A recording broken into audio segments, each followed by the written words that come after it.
Breaking news, President Obama in Saudi Arabia at this hour in high-level meetings with the monarchy's King Salman. This after a recent push by some leaders on Capitol Hill to have 28 redacted pages of a congressional report on 9/11 released to the public so everybody can read them. Now, this report has raised a lot of questions and tension with Saudi Arabia, as it is widely believed that the redacted pages attempt to link members of the kingdom to the terror attacks on September 11th of 2001. Joining us now, former U.S. Ambassador to Saudi Arabia, James Smith. Ambassador, have you read this? No, I have not. Would you like to read it? If everybody else reads it, I certainly will. Can you read it? I understand that some members of Congress, any member of Congress, can actually request and file to read it, and now the requests are jumping in the last 24 hours. What do we suspect is in this redacted pages? Well, I wouldn't speculate on that. Others who have been involved in the Intel committee have a much better understanding of that than I do. I would submit to you that while it is an issue in the media today here, I doubt seriously it's going to be in the top 3 or 4 issues that the President or King Salman are going to want to talk about. Well, why would you say that? Because as we understand it, Saudi Arabia has already said, if you do that, we're going to sell your treasuries, we're going to sell any property that we have in the U.S., and we are going to divest.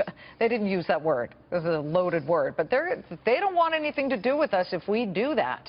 That arouses suspicions, but then on a realistic side, it's sort of, really, you're going to open it to citizens of the U.S. suing us for something that is merely rumor? Yeah, again, I think the comments were perhaps made in frustration.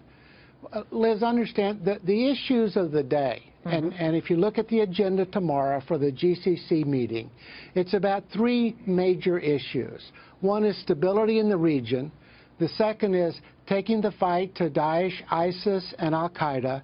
And then the third bucket is what do we do about Iran and Iran's destabilization strategy in the region.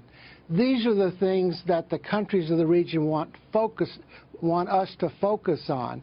And part and parcel of this is to make sure that the United States continues its commitment to the stability in the region. There is not a stability in this region.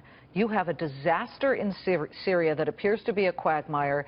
You have the government of Yemen attempting to be overthrown. The Arab Spring was more like the Arab winter. It's become a nuclear winter right now because there's so much battling going on.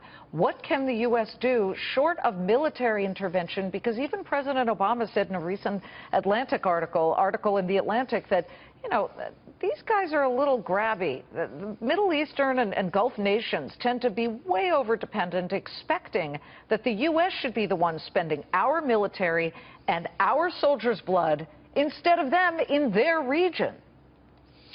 Well, Liz, I would take a different tack and say that the importance of the U.S. position in the region has less to do with our military power than it does with our economic, political, and diplomatic power, our ability to bring people together.